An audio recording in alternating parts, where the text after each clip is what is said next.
The episode opens with, the great hero and the demon lord had a great battle. The demon lord tried to mock the hero, claiming that if he fails, the world will end. The hero grabbed a small rock and thought it was all he had remained. The demon lord unleashed all his power and thrown a huge boulder toward the hero, but the hero countered it by using his small pebble to destroy it. The hero was tired of small games and wanted to finish it all.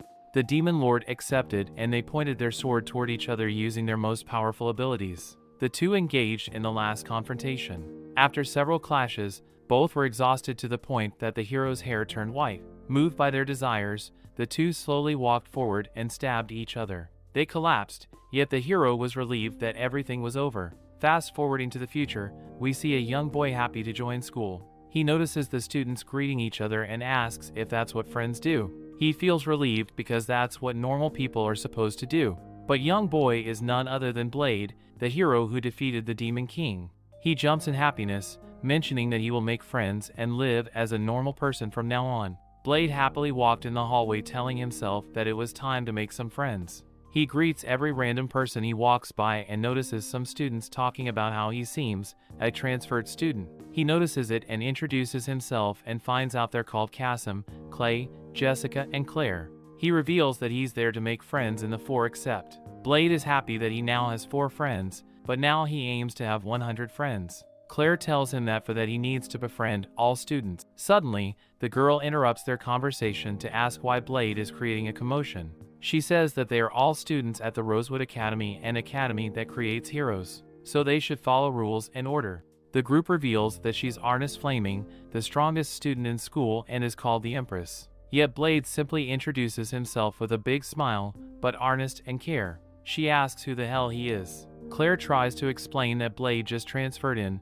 but Arnis still doesn't care, claiming that this school only admits people who want to be heroes, and they shouldn't accept late admissions. Blade drops the ball when he mentions he doesn't care about becoming a hero. He's only here to make friends. Arnis goes on a tantrum because he doesn't have any resolve to protect people. Blade doesn't care and asks her to take him to the principal's office. She shows him the way and knocks the door. The principal tells them to get in, and when Arnis sees the principal's face, she bows down in respect. Blade doesn't care about it and talks to the principal in a casual tone. Arnis grabs his leg and calls him an idiot. She asks if he knows who the principal is, and Blade is like, sure I do. She then starts begging the principal to forgive the new student because he doesn't know that the principal is the king. The king laughs it off, mentioning that he heard about Arnis from the previous headmaster, and reveals that he's now the new school principal. Arnis starts complimenting the king like any loyal subordinate would do, but she almost never ends licking his boots quietly.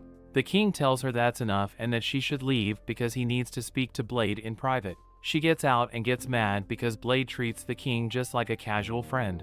Blade then blames the king because he just got on her bad side because of the whole situation. He asks the king what he is doing here, and the king reveals that Blade lost his powers after the fight with the Demon Lord, and he wants him to regain his hero powers. Blade gets annoyed because he wants to be an ordinary person, but the king ignores him, calling this school just a rehabilitation center for Blade. The king continues ignoring Blade and explains he will change the school curriculum. He wants to create great heroes just like Blade was. The young boy tries to dismiss it as unnecessary because the Demon King is dead. The king mentions the report about Blade's last battle against the Demon King, resulting on both losing their powers, yet he believes that there's a way to restore Blade's power. Blade is still pretty annoying because the king always acted like this, but he decides to ignore it. Blade returns to class where everyone is doing their own thing. He notices Arnis and tries to talk to her. She asks him what is he doing in the S class. Blade explains he took the exam for F classes, but he was told to come here. She thinks he bribed someone to get into the school and the S class. She explains that this isn't a school that admits people half-hearted to get in, and claims that he cheated. Blade claims he's dead serious in this school. He wants to make 100 friends. He starts introducing himself to every person around, claiming he wants to be friends with them. Arnis gets annoyed by his actions, but he suddenly pats her head. She gets shy and tries to attack him with her sword, but Blade swiftly jumps to dodge her attack. Another student named Sophie interrupts them to tell that the instructor told them to assemble. Blade introduces himself to her twice, but she only ignores him. Arnis then explains what he's doing, and the girl introduces herself as Sophie. Blade starts shaking her hand, yet Arnis calls the instructor. She tells that she wants to test Blade's ability. The teacher tries to stop it. With surrenders after being intimidated, she gets an enchanted metal armor and tells that every S-class student can easily slice through it. She tells that he must also do it to prove his power or he must leave the academy. She tries to explain that S-class is on a different level compared to the remaining ones, but Blade is like, how many levels are we talking about? She replies that they're at least 3 levels above the rest. Blade is slightly impressed and decides to use his second sword skill. He unleashes his fighting spirit, impressing everyone around. They notice it's the rarest and strongest Dragon Series spirit. Blade accumulates the power around his sword and unleashes the skilled Dragon Eater. This is a wind skill that not only completely crushes the enchanted armor into dust, as it also rips off Arnest's clothes and knocks every student except for Sophie against the wall. Arnest then comes back and asks how the hell is Blade. After looking around, Blade notices what happened and apologizes, claiming that he's an ordinary person. The class ends and it's lunchtime.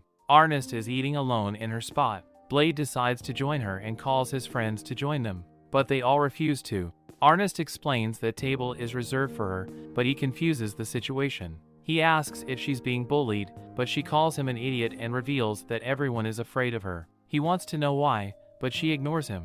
After tasting his food, Blade starts to eat like he never had a meal in his life. She's confused because it's just curry. Yet she apologized for telling that he bribed someone to join the school, but Blade didn't even remember that situation. She admits that he has some talent, but Blade is focused on his food. On the other hand, Blade thanks her because she helped him realize as his dream of having friends. She's confused what he tells that since they're eating together, they're now friends. Arnest gets as red as tomato, and tells that she doesn't mind being his friend. Later, at night, Arnest gets back to her room and reflects on his words. She initially calls him an idiot, but then starts rolling on her bed, happy that she managed to make her first friend. Suddenly, her sword starts shacking, making her remember her past. When she was younger, she immediately felt an attraction toward her sword. When she approached the sword, told her to surrender herself to it, Arnest fell into those words and picked up the sword. Her hair turned from black to red, and since then the sword has been filling her mind with words to destroy, slash, and burn. The sword repeats those words, but Arnest tells it to shut up. She's the next head of her family, and she won't give in to the demonic sword. She manages to calm down the sword and felt determined to get stronger. The next day, they continue their practice lessons, but she's annoyed that her opponent is not taking the fight seriously. This guy is the type of playboy who doesn't want a lady to get hurt. The guy then falls back to activate the power of his lands, which Blade thinks it's amazing and rushes forward, just to get thrown away. The guy puts his playboy phase and admits defeat, but suddenly Arnest loses control, is about to kill him. She manages to stop the swing in time and calls for her next opponent. Sophie steps in and the two start their battle. She manages to block Arnest's attacks with her punches and even manages to push her back. Arnest is forced to use a fire skill, and Sophie admits defeat. She then calls Blade to fight her, but he's worried about her condition. She tells that she's fine and gets into her posture, yet she suddenly drops her sword and faints after feeling the sword trying to consume her. Blade manages to catch her in time and takes her to the infirmary. He tries to convince the doctor to make Arnest feel better, just like she did to him after defeating the Demon Lord. But she explains she cannot do something against spells and curses. Arnest then wakes up, confused about what happened. Blade tries to explain, but she gets startled and tries to get up late, stops her, and explains everything.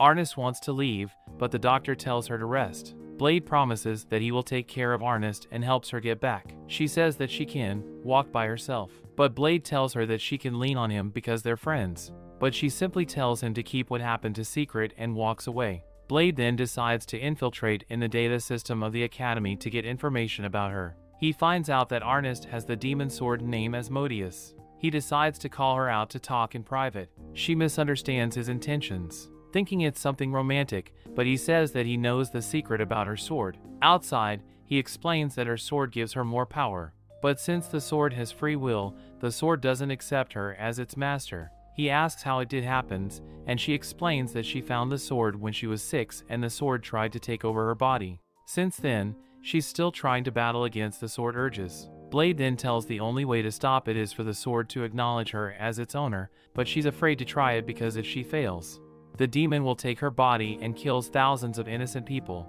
Blade tells her that it's okay. She gets mad, but Blade tells her he can handle it and if it's needed he will destroy the sword. She decides to believe him and starts the ritual to form a pact. Blade watches her from the side as he sees flames surrounding her body. After finishing the chant, the demon sword increases the flames to test her. Arnis sees herself in front of the demon, and she orders it to submit to her. The demon refuses to surrender, forcing them into a fight. The flames start to generate some sort of small demons, wishing to destroy everything. One of the demons tries to attack Blade, but he destroys it with his punch. After watching the scene, Arnis believes the Blade will take care of everything if she fails. She decides to give it her all and decides to go all out against the demon. The two clashes with their powers, and with Blade's support she manages to win the battle and control the sword. Blade catches Arnis as she falls from the sky and congratulates her for succeeding. From that moment on, Arnis changed her habits. She starts to greet students with a smile instead of being moody, all thanks to her first friend Blade. That brings the episode to an end. The story continues as usual until class starts. Blade ends up practicing against two students, but he simply dodges every single attack. Arnis comes to him and tells him to at least draw his sword against his colleagues. She also mentions that he's disrespecting them because he's not even looking at them while fighting, but Blade simply replies that she looks different. She acts flirty, asking how she looks different to him. Blade thinks of all of the moments she was smiling and acting cute, until he simply replies that he doesn't know. Leonard starts attacking Blade while telling him to notice when a girl changes her hairstyle. Of course, Blade didn't even notice it. Arnis reaches a level of depression that says that she didn't want him to notice, but she goes back to serious mode and tells Blade to keep an eye on Sophie. He notices her practicing by herself and asks Arnis why is it. Arnis says that Sophie always practices by herself, but she usually obeys every command she's given. But she never did something she wanted to, except for the time when she told her name to him.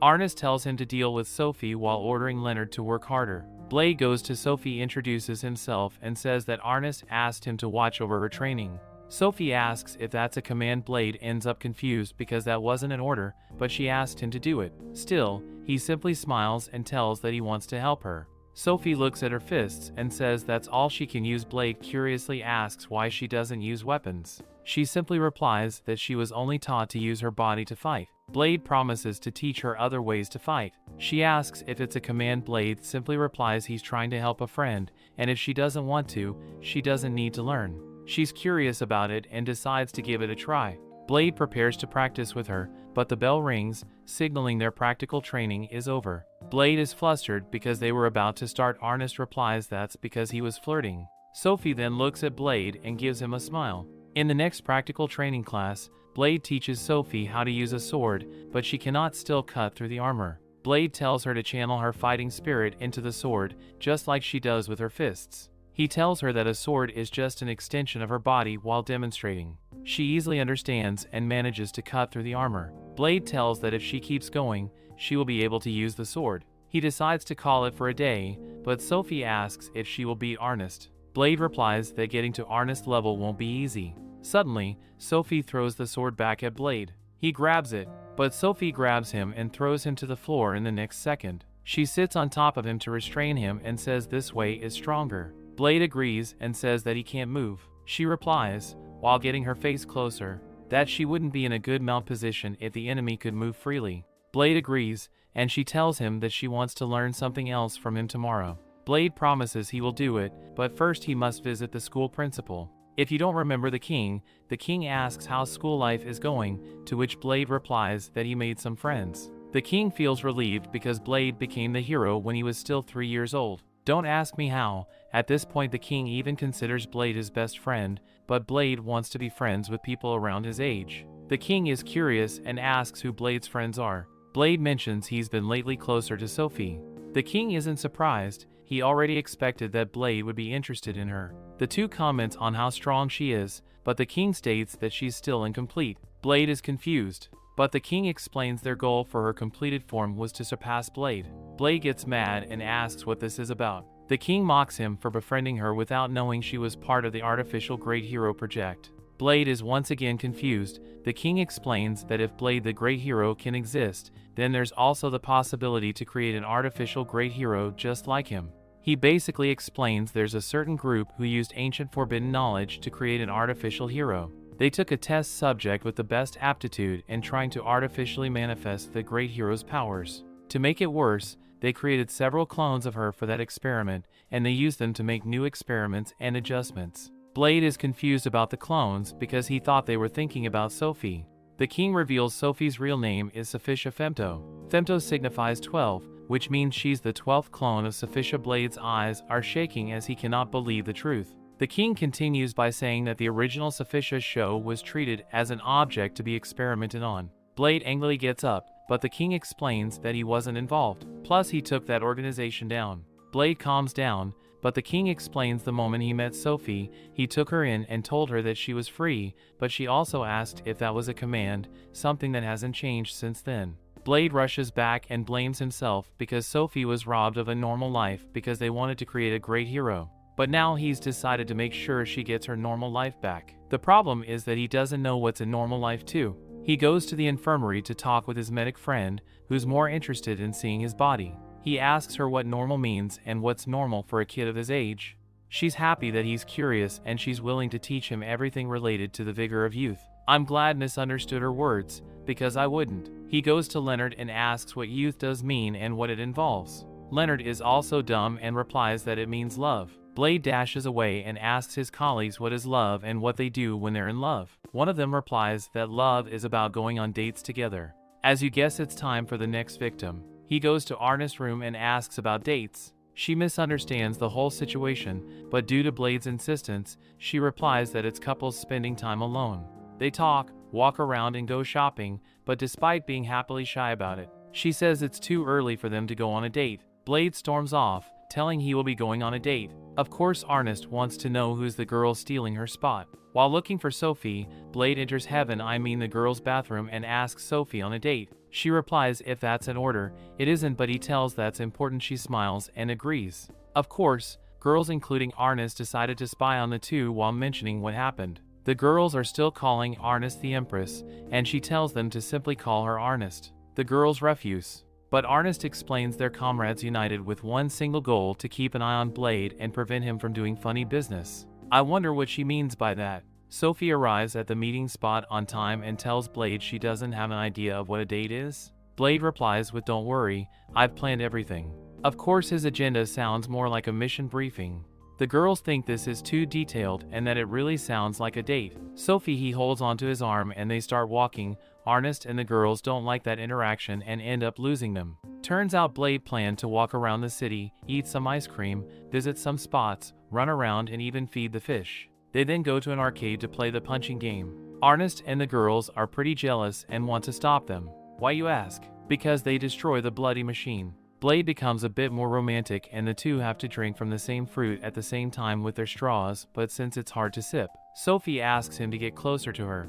Suddenly, Blade jumps away when their faces touch. She asks him what is wrong, but he doesn't understand. Sophie tells him she cannot complete the mission of finishing the drink by herself. He replies that he understands, but his heart is going faster than a race car. They shyly get near each other to finish the drink, and Sophie tells him to get closer. Blade's heart is reaching its limit, but Arnest and the girls are annoyed because they haven't been noticed despite sitting one table away.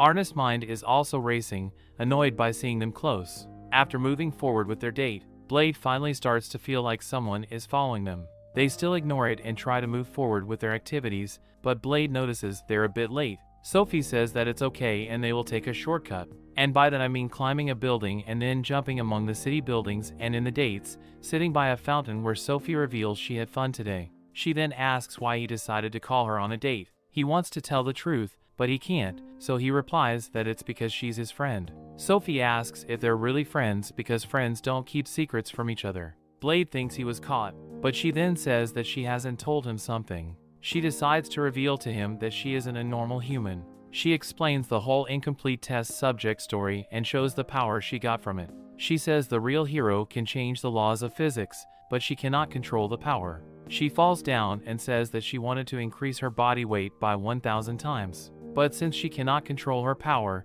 she actually increased it by 10,000. She also reveals that she can stop time, but she can only use the hero powers for 10 seconds after hearing her whole story. Blade tells her that he won't also keep any secrets from her. She wants to listen to it, and Blade reveals that they used to call him the Great Hero. Sophie doesn't reply and Blade explains he lost his powers. Since she's silent, he asks if she knew already. She replied that she didn't, but she felt something familiar coming from him. He apologizes to her because he is the reason she became a test subject for this cursed power and lost her normal life. Sophie doesn't understand the curse part. Blade explains that the hero's power is a curse. He never wanted to be the great hero, but he had no choice but to fight because they told him that he could use the power to save people. He started to fight monsters when he was only 3 years old. That was the time his powers had awakened. He became strong and almost died several times, but there were still people he couldn't save. People would be angry at him when he couldn't save their loved ones. Blade starts to cry and Sophie runs toward him to comfort him.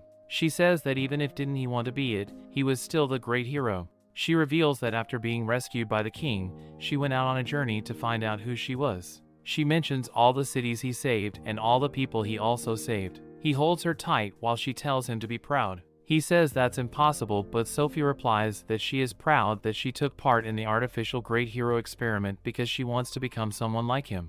After hearing those words, Blade decides that he won't be haunted by his past anymore. The two hold hands and promise that they will keep his real identity a secret. That brings the episode to an end. The story continues with Blade and his fellow classmates were enjoying their lunch in the cafeteria when Ernest mentions Blade had food all over his face. Sophie kindly helped clean his face, making Ernest complain out of jealousy. Her new friends arrive and ask if they can join them. They end up joining them and one of the girls asks for Blade's opinion on their outfits. Blade is confused, but Ernest interrupts and congratulates the group for being promoted in S class to their class. Blade is still confused, and the students mention only S-rank students can dress freely. The girl asks what Blade thinks again, but he thinks she's cold with that outfit. Of course, Leonard is here to pick up girls and tries his best. Ernest tells him to stay down and asks if Blade knew about the news. The king is bringing a magical beast to the school to improve the training. Blade doesn't care about it, which surprises Ernest. He mentions that he couldn't expect less from the old fart king. Suddenly, the ground starts shaking, making the students in panic. Sophie tells Blade they should take everyone to the shelter, but he rushes with his plate still in his hand. They find a dragon. When Blade asks if that's a magical beast, Blade slowly walks forward and the dragon moves into him after seeing him.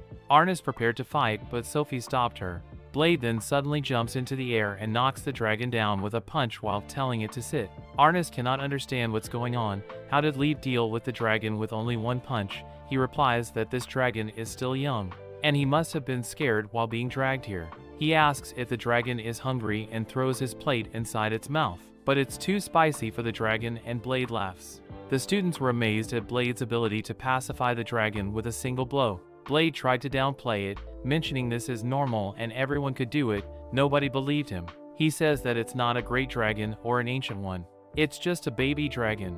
Everyone stepped back, scared of him. When the dragon suddenly starts to shine, Ernest tells Blade to look behind, where he sees a little girl. She jumps on him, calling him father, but Blade doesn't understand. She claims she's been looking for him and now wants to play. Blade replies that he's not her father, but he will help her find her parents later. He then asks Ernest the dragon went. She tries to explain the dragon became that little girl, but he says that's impossible. Despite Blade's attempts to convince her otherwise, the girl persisted in her belief that he was her father. Ernest explained the dragon had shape-shifted into the girl and Sophie confirmed this, finally convincing Blade. The girl jumped on him and he asks why is she calling him father. She ignores his question, mentioning his punch is amazing and she couldn't expect less from her father. She clings to him, asking to play, and Blade doesn't know what to do.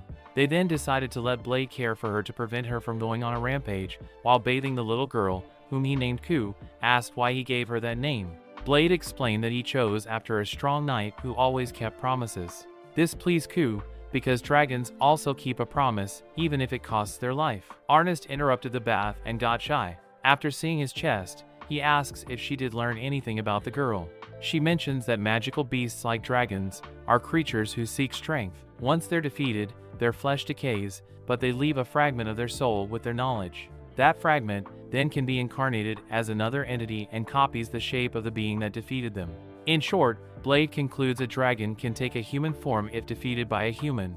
Ernest explains it's rare because most humans cannot defeat a dragon. Blade realizes she's talking about his strength, and he wondered if Ku had been defeated by a human in her past life. Ernest realizes that Blade decided to name the dragon. The girl revealed herself, mentioning she likes her name.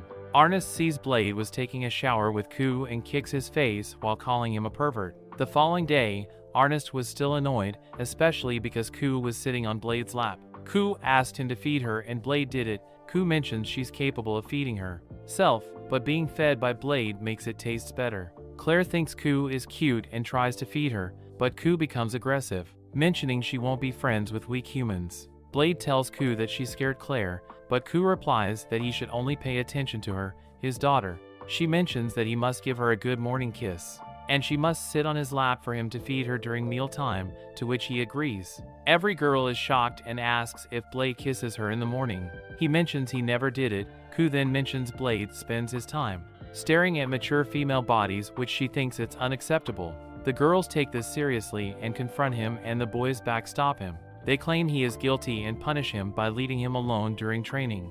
Ernest recommended that their classmates not worry about him. Blade then notices Ku walking by and asks if she wants to join him. She happily joins, mentioning she doesn't need to trade, but since he asked, she will show off power. The group that just joined their class was told to partner with Blade. Jessica said she wanted to become a spy and asked who could teach her. Blade recommended Sophie, but Ku felt like he was ignoring him and left. He tries to call her up, but she already disappeared. Ku was walking around school and noticed a group of students training. They asked if she wanted to join them and become friends, but Ku replied they were too weak to fight her. She ran away and bumped into Blade. He noticed she was feeling down and asked what was wrong. She dismissed it and told him she was starving. He told her they were going to get some curry. She hugged him and said he knew her too well. After their meal, Blade watches Ku fall asleep. He pokes her face and she holds his finger. Ernest knocks on his door and the two go outside. He explains to her that dragons are tormented by their parents when they're born. They only do that because the child only recognizes their parents due to their strength. Ernest asks if that's the reason why Ku behaves like that. He replies that Ku has been alone since she was born. Ernest tells him that he cannot pretend to be Ku's father for longer. Blade agrees, but he's afraid that Ku will end up truly alone in the world. He asks if Ernest knows how much it hurts to be alone.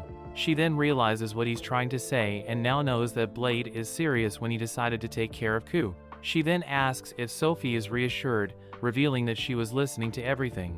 Ernest and Sophie were worried about him, and Blade says that things are going well with Ku. The girls head back to avoid any scandalous rumors, but when Blade enters his room, he notices Ku isn't there. He goes to the roof and asks her what's wrong. Ku replies that looking at the moon calms her down. She sees them as representations of parent and child. Blade understands what's going on and asks if she doesn't want to make friends. Ku says he's wrong because dragons are stronger than humans, both physically and mentally. Dragons did not form friendships and they live and die alone. She doesn't need friends, she only needs her parent Blade. Blade plays it around and tells she's indeed strong. The next day, Blade tried to make the king babysit Ku, but it didn't go as planned. The king scared Ku and she ran off, leaving Blade frustrated with the king's antics. Blade returned to his room and heard Ku's voice. He peeked inside to see her playing with toys and acting out a drama with them.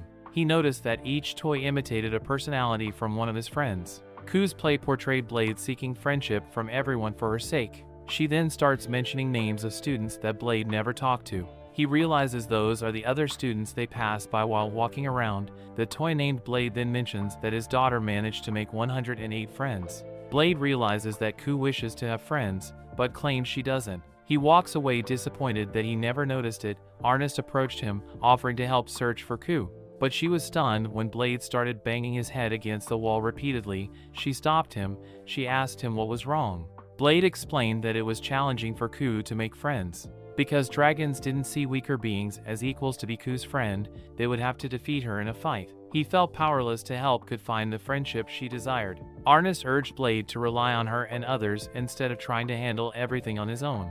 They made their way to meet the lower classes and ask for their help in the fight. Blade talked about Ku, explaining her desire to befriend them and asking for their assistance in defeating her, but the students knew they couldn't defeat a dragon. Blade begged on his knees for them to become Ku's friends, and Ernest repeated his actions. The remaining students from S class also arrive and beg on their knees. They want Ku to finally get some friends. The students couldn't believe their eyes and ended up agreeing with the requests. The next day, everyone waited for Ku's arrival at the arena. She comes in her dragon form and notices the king watching from afar, enjoying the scene. The secretary asks if a dragon will acknowledge defeat if it's taken down by a large group. but the king thinks it will because dragons know humans work in groups. The king feels sad because Blade won't join the fight, but Blade almost tells Ku that it's okay if she burns the king into crispy royal bacon. He then pats her head and mentions that she couldn't fight when she was captured because of a trap, but this time there are no traps. She can show everyone her strength. She breathes from fire and everyone prepares to start the battle. That brings the episode to an end. Things continue. The students start running away when Ku uses her fire breath and her tail. Ernest uses her magic sword to hit Ku and yells at the student to remember their plan. Somehow they recover their brain and follow the strategy. They surround Ku from all sides and dodge the tail attack. Well, some do, giving the ranged weapon squad a chance to attack. Blade is hyped up because the plan seems to work. While the Trash King is having fun, Ernest orders the long-range squad to attack. When the other squad falls back, the students combine their attacks to hit Ku from all sides. The king's secretary, or whatever she is, ends up being impressed by the students who attack from Ku's blind spots. The king thinks they're working well together, but there's a problem. Ordinary attacks cannot damage a bloody dragon. Blade starts to get worried, yet Ku isn't holding back. Some students are already calling 911 while others are preparing their casket. Ku uses fire while also going Hulk smash. The king feels like Blade is waiting for something, but mentions the battle will end before that. Ku attacks a group with fire, but they dodge. Blade yells this is their chance. Sophie takes this chance to run and punch the hell out of Ku, while Ernest uses her magic sword to deal a fire attack. The king is impressed, mentioning they finally dealt some damage, but Blade's plan still failed. Yet Blade mentions this is enough because Ku lost awareness of her surroundings. The floor suddenly seems to break and Ku ends up being pinned against the floor. The king doesn't understand. He thought they were fighting fair and square. Blade mentions they're fighting fairly because the trap was placed during the battle, not before. Turns out Leonard was the one digging a hole after the battle began. The king realizes the students have been stalling for time, but it's still not enough to win. Blade already knows it and mentions the real battle will begin. The students charge forward and Ku tries to stop them by breathing fire. Ernest uses her Asmodeus sword again, but the sword initially refuses because it's becoming weak. She calls him a wimp and uses fire once again to attack Ku. Leonard finally joins the fight, but Ku's scales are so strong that he gets projected back, but this guy doesn't get his timing right. He's literally trying to flirt with Ernest right now, mentioning he's been running 10 miles a day every day like she asked him to. Ernest doesn't even remember that. Forget about that guy because Ku starts to fly to get out of that situation. Ernest attacks again to force Ku down, and Sophie punches her with her artificial hero gravity manipulation skill to pin Ku down. The king now gets hyped up again and Blade shouts this is the right time.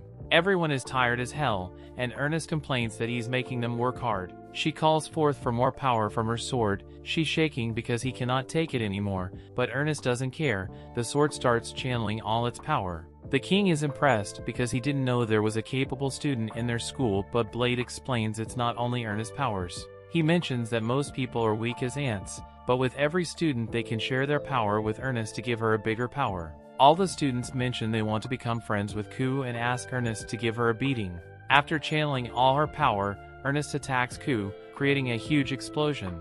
Meanwhile, Blade tells Ku to take a good look because that's the powers that humans have. Ku returns to her human form and looks like she's not only exhausted but also traumatized for life. She's tearing down because she lost, but Blade comes to pat her head and comfort her. She apologized for disappointing him with her defeat. She thinks he will abandon her for being weak, just like dragons do, but Blade mentions he won't abandon her and corrects her. She isn't weak, she only lost because humans were stronger. Following his instructions, she ends up accepting defeat, and Blade asks if she can be friends with everyone. She reveals her attitude, replying that if they insist that much, she will become their friend. Yet Blade chops her on the head, and she shyly asks everyone to become her friend. Everyone smiles and accepts it. In the aftermath, the secretary asks the king what is he scheming. He simply replies that he wants his students to grow up, but with this demonstration, he now wants to take a range, a new training method. Basically, he got his hands on a virtual reality type of magic made by what you all love science, and he's now trying to build it into the school since that last fight. Everyone became close friends with Ku. She now sits on others' laps and Claire tries to feed her. Of course those two together seem weird as hell. While eating, Flame notices something and asks Ernest if there's something different about her. You'll realize the mistake he just made after looking at her. Everyone is startled and tries to call him off, mentioning he cannot say that. Sophie even calls him despicable while the others mention she's not different. What the hell do you mean she isn't different? She was a hot waifu and now looks like she ate Ku's dragon forms. Leonard tries to be the good guy, but Blade is a Sigma. He calls her the three-letter word. Ernest starts tearing down.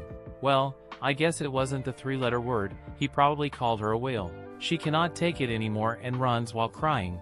Gotta say, that was quite an earthquake. Everyone proclaims Blade guilty, but since he doesn't have common sense, he doesn't understand it. Blade ends up being quite depressed for the next couple days because Ernest didn't leave her room. Ku tried to comfort him, but it wasn't enough. The girls mention that Ernest could even stop being his friend. Blade freaks out. He wants to be her friend. He asks the girls if Ernest would forgive him if he apologized. He tries to run into her room, but Claire stops him. She asks if Blade doesn't know why Ernest is mad at him. To be fair, if it's not that, not even I know. Claire mentions that Blade will probably make Ernest even angrier, so the girls tag along. They knock at Ernest's door and tell her that Blade came to apologize, but there's no reply. They pick-lock the door and get inside Ernest's dark room. They see her on the floor. Seems like she's crying. They ask if she's alright, but Ku has a different reaction. She mentions it looks tasty and asks for some. When the group turns on the light, they find out Ernest was stuffing herself with 3 boxes of pastries. She even tells them to not look at her. Imagine the audacity. She tells the desserts are tasty, and Blade calls them the culprit. Ernest then explains that she's been feeling hungry all the time since their last fight with Ku, and seems like she never realized that delicious pastries existed before. Blade is more interested in what really matters. He asks if she wants to burn some hot calories. Okay, he didn't. He asked if they were still friends. She replies that she didn't want him to see her like that. To be fair, I don't think anyone wants since everything is okay. Blade is like, cool, I'm out then. Claire and Jessica stop him and tell him that if he leaves, Ernest will become a lost cause. So he needs to say something nice and stuff, you know, tell a lie. He gets the idea and only makes it worse by telling Ernest that it's good that she's enjoying the food. He's a lost cause and Jessica begs Leonard for his help. As you might expect, this guy tries to flirt with Ernest while mentioning that he's too poor to pay for a restaurant bill. Blade learns from him and gives into his flirty personality. He grabs her in his shoulder and asks if this is something she cannot deal with alone. He tells her that she should ask for their help. They will train her. Ernest tears down and feels motivated to give another bite in that donut. The only problem is that Big Mama cannot exercise properly anymore. She runs with Blade and Ku, but at this point, if they stop moving, they will be going at the same speed as her. They continue with several exercises with Blade and Ku trying to motivate her, but she's too weak to make it worse. Her special diet meal is literally half an egg, 2 broccoli, and some small fish. The girls around her eating full plates and tell her to cut her calories. She even tries to burn some fat later in the sauna, but she cannot take it anymore. When she gets out, the girls are ready to weigh her. She gets on top and crushes. It turns out, she didn't lose weight, she got more. Blade is curious to know the result, but the girls knock him out. Jessica tells Ernest she must have gained muscle from training, because that's exactly what happens, right? Claire then starts to get the right ideas, like finding a way to raise her metabolic rate. That gives Ernest an idea, so she asks for Blade's help because she wants to try something a bit drastic. She gives him a sword and explains they need to use the testing ground because it's protected by a magic barrier. She pulls her Asmodeus sword out and asks if Blade can praise her if she manages to pull this off and lose some weight. Blade answers yes, and she gets filled with motivation. She tells him that she will be counting on him if something happens, and he's like sure. She then channels all her power into her sword and orders it to consume her body. The sword surrounds her with some huge flames. Their friends notice the huge fire and come mentioning they've been looking for them. Jessica asks if that's Ernest and Blade tells everyone to have faith in her. Suddenly the fire goes down and Ernest's body is back to slim. The only problem is that she has a pair of horns and black eyes, not to mention her new underwear is made of fire. Turns out Asmodeus took this chance to take over her body and is now prepared to destroy the world. That's until Ernest talks again to the demon, explaining she only gave her body fat, not her body, all for the sake of her diet. The demon thinks about it and realizes that this demon's form consumes too much energy. It takes 1 million calories to maintain it for an hour, making Ernest happy about it, until she gets dizzy and collapses because she's hungry. She reaches beast mode and even grows a tail. Claire tells her to not lose humanity, but Ernest rushes to attack her. Blade steps forward and uses his wind skill to stop the fire and return Ernest to normal. She later wakes up in his arms, and he tells her that she did great. They return to their normal lives until they go to Ernest's room because she's missing for the whole day, just to find out she once again is eating like a pig. That brings the episode to an end. The story continues a few days later. Blade returns to the nursery to be examined by the doctor. She tells him that he's slowly recovering about 30%. He's curious if he can use his hero powers again, but explains that he will die if he uses 30% of his full power. He leaves the office and walks around the school and hears Claire calling him. She wants to introduce him to her friend Maria, but Blade interrupts her because he remembers she was part of the magic unit when the students fought Ku. But as you guessed, Blade, a very considerate person, mentioning Maria tripped all the time during training and threw her magic spells in the wrong direction. Literally, this guy is becoming a pure bully. She accepts her fate, mentioning she's clumsy, but Claire mentions Marie has a favor to ask him. Turns out this girl wants Blade to kill her. Well, she explains that she's not human and she wants Blade to kill her if she somehow loses control. Everyone is surprised, yet Blade simply confirms that she's a night demon. Yes, Blade already knew about it. She reveals her pointy ears while saying there's something else inside her. No, it's not what you're thinking, it's just a magical beast. I think this doesn't make it better either. So yeah, that thing is powerful and her cup of British leaf water magically breaks. She worriedly apologizes, mentioning she cannot control her strength. Claire tries to calm her down, but she explains that she has been losing control of herself since she fought against Ku. The only problem is that she has nowhere to go if she gets kicked from the academy. Claire explains they came from the same school and that Marie's parents are gone. That's why Marie wants to deal with those powers, to find a place where she belongs. Blade accepts for one reason: he wants to deal with her inside thing. Okay, for real now, he doesn't have parents. Sophie and Ku join and they will probably create the orphan school club, but the rest also joins, including Ernest, who, as you might notice, she is now slim again. Now all those kids in Africa can eat again. Their plan is to go to the training ground, set up a barrier and stuff. Blade wants Marie to release her power so she can learn how to control it. She refuses to, but he explains if Ernest could do it, then she can also do it. After some encouragement from Ernest, she ends up putting her faith on Blade. She first drops one bracelet, which ends up reducing her power by half. It really smashes the ground until they notice there are 3 more and a necklace that reduces her power by 10. This girl is literally the Demon Lord. Ernest realizes they're in deep stuff and tries to stop her. Too late, Marie's power is unleashed and she freaks out because someone is coming out. Blade tells her to believe them, and she smiles before transforming into what it seems is succubus, but turns out it's the real Demon Lord. The Demon Lord laughs, ordering them to kneel and all the stuff. Yes, mommy, I mean, she's celebrating her rebirth because she will control the world and stuff. Sophie asks if that's really the Demon Lord. Blade tells her it's not, but the crest on her head means otherwise. Ernest quickly pulls her demon sword and transforms into a demon to attack Marie, but the Demon Lord quickly deals with her. Leonard comes forward just to meet the same fate. Sophie decides to jump on her back and use ultimate gravity to pull her down, while Ku uses a fire spell in her dragon form.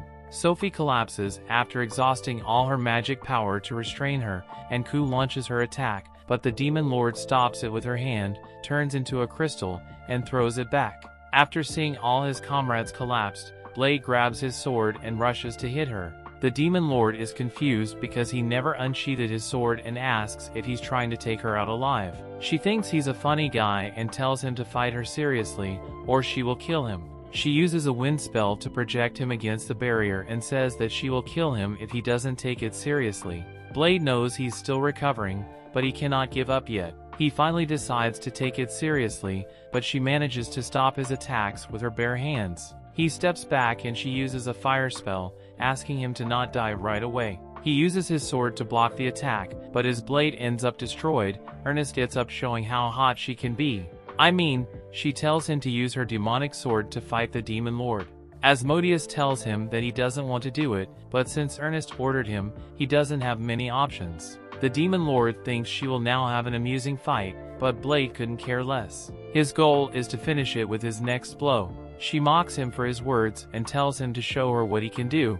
Blade channels his power, but Asmodeus tells him to stop because he cannot handle Blade's immense power, of course. Blade ignores it and uses his full power against the Demon Lord. She manages to block it with a barrier, thinking it was too simple until she notices her spell breaking apart. She cannot believe her eyes, and Blade manages to defeat her with his full power. He's happy that nobody ended up dying, but he soon collapses. He later wakes up in the nurse's office, where the doctor quickly hugs him while calling him an idiot. Despite being injured, he's enjoying life. She asks him why she's always making her worry about him and explains that he died for some seconds. If she didn't arrive in time, he would never wake up again. She calls him a liar because he promised that he would never make her cry again, but he failed. He apologizes and asks about the others. The doctor reveals they're all safe and Claire is treating them. He then asks about Marie, who is also alive. A day later, everything returns to normal. Well, not everything. Turns out Maria is still in her Demon Lord form. She greets Blade as the hero, but he tries to shut her up. She now has something to use against him in the future, and Blade tells Maria she should stop. She then explains that Maria is a different personality, and Blade asks the Demon Lord for her name, but she was never given one. Blade decides to check it with the king, who reveals that he was aware of Maria's identity. He explains Maria's mother was a human, and her father is the former Demon Lord, the one Blade has defeated. The Demon Lord's daughter quickly adapted to her new life, especially because she claims to be an ordinary young girl. Jessica complains, mentioning she just wants to wear cute clothes. Yet the Demon Lord's daughter simply flashes at the boys. The students began calling her Mouth, and she says that she one day wants a rematch against Blade. She heads to class and Claire gets worried that she will never see Maria again. At night, Ma knocks on Blade's window while Ku is sleeping. She wants to invite him on a date and grabs him to fly him up. She keeps calling him the great hero and mentions that Maria spent most of her time looking at the moon. Blade asks how old is she, and she mentions that she became self-aware 5 years ago. Blade is confused because she's 5, but she explains magical beasts don't care about age. She takes him to the roof, saying a lady doesn't want to be treated as a child. Blade is confused with the lady part, and she's like, "Can't you see?" As you know, Blade is too dumb to understand. She feels bad because she feels attached to him, but he doesn't notice her. She then reveals that she only stayed in this school because of him. He thought she was enjoying her school life, which she also admits, but she mentions that a magical beast always looks for strength. She admits being attached to him, but she doesn't understand why, especially because she feels that he's weaker than he was in the last couple of days. Blade reveals that if he uses 15% of his power, he will die. She then says that he's not worthy of being killed by her right now, but she won't leave this school until she kills him. She holds his hand and reveals that she has been thinking of a theory that she perhaps loves him. Blade is confused, but she says it's only a possibility. She just wants to test it out. She blushes as she holds his hand and asks if he wants to be her partner. Yet Blade is too young, dumb, and innocent to understand what it means. Turns out she also doesn't because she's 5. Blade thinks it would be easier for them to go to the testing ground and fight each other until they're satisfied. She refuses because of his current condition. Plus, she cannot take out the necklace that restrains her power. She explains Maria's consciousness still inside her and stops her from taking it off. Blade asks about Maria, and Mal explains that she's hiding in the deepest parts of her mind. She mentions that Maria's heart is filled with dark shadows because of her past. She was feared and bullied by humans while she was still a child, and she was forced to hide away with her mother, who always believed her husband would come back. But Maria never believed her father would return. Eventually, her mother died and Maria's mind was filled with doubts. She thought that her father never loved her mother and abandoned them. She thought the Demon Lord was the reason of their suffering. That's when Mal was born, as a way to escape the pain Maria always felt. She says that Maria may never appear again, yet she explains that she only told him this because Blade is closer to a demon than to humanity, something she likes about him. Blade calls it something of the past, and they return to their rooms. A few days later, they studied Mal's necklace just to find out it's not a sealing item. Mal explains she's being restricted by the necklace, and Blade asks for more information about it. Eliza, the one performing the research, mentions that it seems some sort of recording device. Basically, that necklace has some sort of message for Maria. Now mentions that Maria received it from her mother, yet Eliza mentions that the recorded message could bring Maria back and destroy the Demon Lord. Despite the possibilities, Mal decides to accept to play the message because she cares about Maria. Eliza uses a spell to activate the recording, and Claire mentions they could have become friends if Maria and Mal stayed alive. Mal mentions that the ones who remain will be their friends. Eliza orders Now to open up the necklace, and it projects an image of the previous Demon Lord. The Demon Lord initially tries to apologize for leaving Marie and her mother because he had to fight against the great hero. He didn't want them to follow him into a path filled with blood.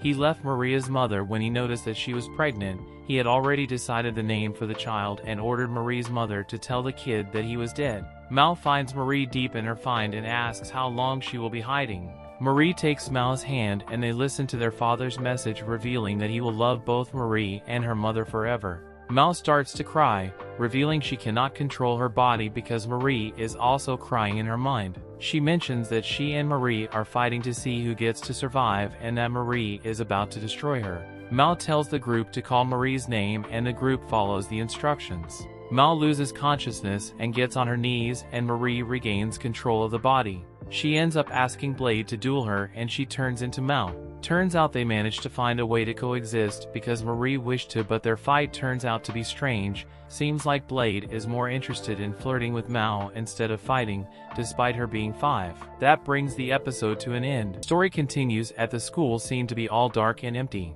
Blade walks through the corridor with his sword drenched in blood as he remembers all the people he defeated. On his way there he meets Sophie, revealing she always wanted to go in an all-out fight against him.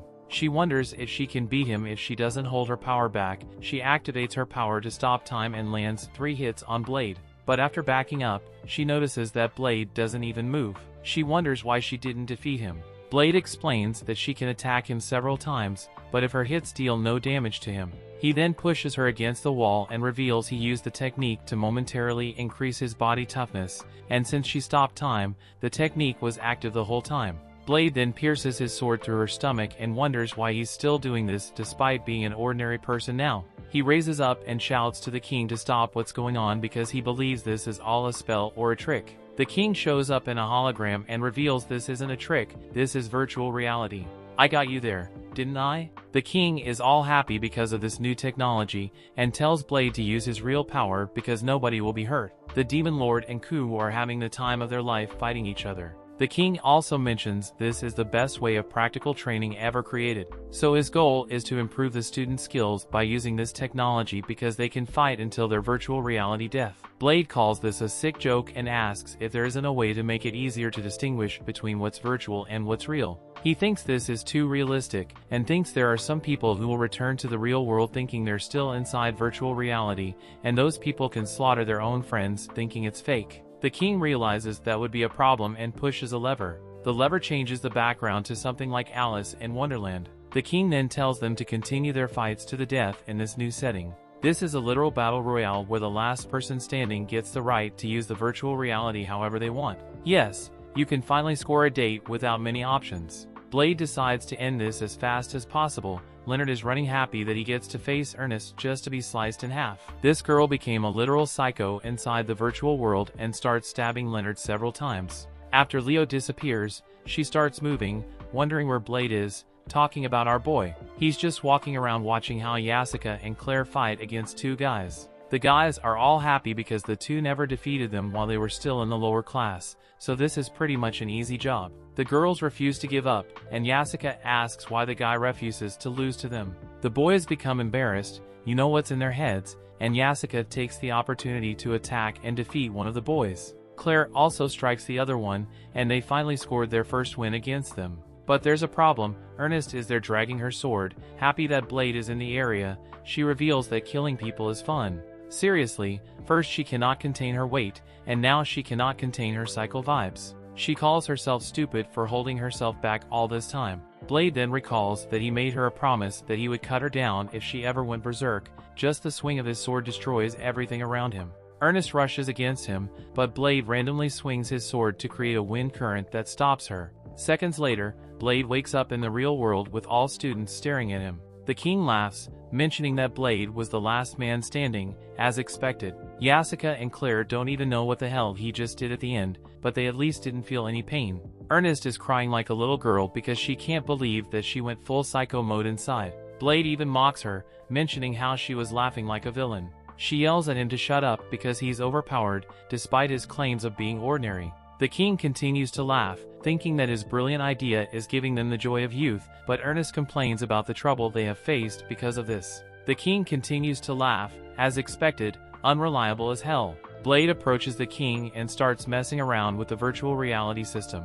The king tells him to enjoy his reward until he notices what Blade is doing. Blade is inserting data of ferocious demons, creating booby trap floors, and all the stuff you expect in an apocalypse. Blade then activates the system, and the king asks if those settings aren't too extreme for him, but tells him that it's okay and puts the virtual reality system on the king's head. He then tells the king's assistant to make him respond every time the king dies. She accepts and asks how long the king's punishment should last, and Blade tells her to keep it until nighttime. The students start leaving the area, except the two guys who face Yasuka and Claire. They're literally depressed. Meanwhile, inside the virtual world, the king cannot believe his eyes as he sees tons of demons looking at him. During mealtime, Yasuka and Claire ask the boys why they're depressed. Ernest asks about the situation, and Blade explains they were defeated by the girls.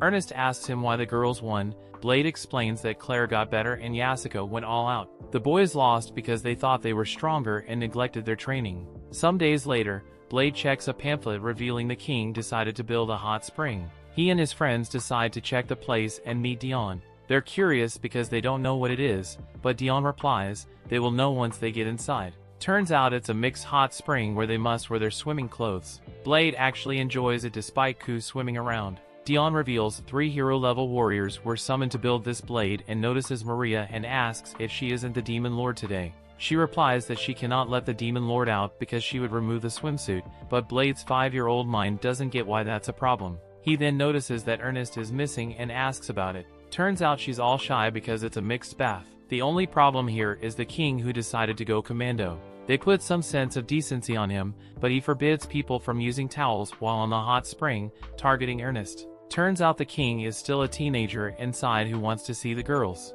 All the boys except Blade decide to join him in his stupid conquests. Yasuka tells Ernest to drop the towel because, let's be fair, everyone has already seen her. The guys all cheer for the moment, even the king, until he gets smacked by his assistant who drags him out. Ernest then takes the towel off and tells Blade to not stare at her. Let's be fair, he didn't even notice her. The other two guys are still depressed, but Yasuka and Claire decide to talk to them. They try to conform to them, but the boys accept that they neglected their training to add salt to the injury. Claire apologizes for winning, and the boys run away crying like little girls. By night, Blade tries to comfort them because they simply lost once. They explain that he doesn't understand them because he never lost to a girl before. In fact, he never lost to anyone. They reveal that they cannot stand the situation because they didn't want to lose to those girls because they like them. Blade doesn't understand the true meaning of those words and says he also likes them. The boys are shocked, thinking he likes Sophie or Ernest, but they later understand what he means when Blade says that he likes everyone. They try to explain what love is to Blade. One of them is into Claire, while the other is into Yasuka. One of them explains he likes Claire because she looks innocent, but she can also be ruthless sometimes. The other one likes how Yasuka looks free and he still likes her despite literally saying that she belongs to the streets. Ku gets inside through the window because he knows she heard everything and she has the solution. They just need to become stronger so the girls look up to them. She explains that females are attracted to strong males, so they just need to train the guys think makes sense, but don't know how they can get stronger. That's when Ku reveals they just need Blade to train them. Meanwhile, the girls are enjoying the night, giving Ernest even more cakes to eat. This girl has no salvation, but their conversation switches to the other boys not talking to them. Yasuka doesn't understand why they're behaving like this, and Claire suggests they lose to them next time, but Sophie and Ernest think that won't work. Guess who's back? Back again? It's Ku through the window. She tells the girls that males like strong women, and if the girls get stronger, the boys will be all over them. Yasuka and Claire reveal they have no interest in the boys, and failed Claire then suggests to Yasuka they should miss training so the boys get stronger than them, but Ernest won't allow it. For the next couple of days, the boys train under Blade's supervision. Can someone explain what the hell is this? After completing the training, there's another virtual reality competition. The boys promise that if they win against them, they will confess their feelings. They are at once matched against the girls, while Ernest and Blade are the referees. Yasuka rushes in immediately and Claire follows up. The guys manage to stop their attacks and get the advantage on their counter. Ernest is curious and asks if Blade taught them how to use their fighting spirit, but he explains that he made them realize that they were already using it subconsciously, so he just taught them how to use elements. One of the guys uses wind against Yasuka and the other one tries to attack, but Yasuka uses fire to counter and projects him against Claire, who smacks him on the face. Yasuka then focuses on the other one and uses ice to freeze him in place, followed by a lightning attack. This time the boys accept their defeat and promise they will get stronger than them. Turns out all the girls taught Yasuka and Claire how to use elements just because they were being trained by Blade. Ernest is all made because she's expecting Blade to love her, but she has no hopes of him confessing to her. Of course Blade doesn't understand what the hell is going on. That brings the episode to an end. Thanks for watching episode 6. The rest of the episode will be on my channel. Kindly like the video and share it if you enjoy it.